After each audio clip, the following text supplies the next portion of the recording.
visuellement dévorable, même s'il a l'air normal. Tu ne peux pas le deviner au goût.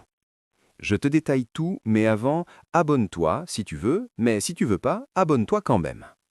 Pourquoi? Parce que dans le riz cru, il peut y avoir des bactéries qui survivent à la cuisson. Et si le riz reste tiède trop longtemps, elles se réveillent, elles se multiplient et elles peuvent produire une toxine qui peut te rendre malade. C'est pour ça que le problème n'est pas le riz chaud, le problème c'est le riz qui traîne à température ambiante. Alors je te donne la règle simple. Si tu manges le riz tout de suite, aucun souci.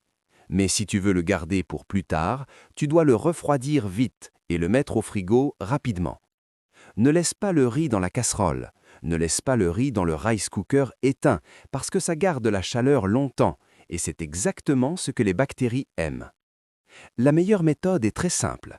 Tu étales le riz dans un plat large ou tu le mets dans des boîtes peu profondes. Comme ça, il refroidit vite. Ensuite, tu couvres et tu mets au frigo sans attendre, le plus tôt possible. Si ton riz est resté dehors plus de 2 heures, ne discute pas, jette. Et s'il fait très chaud, 1 heure peut suffire pour prendre un risque. Maintenant, parlons du réchauffage.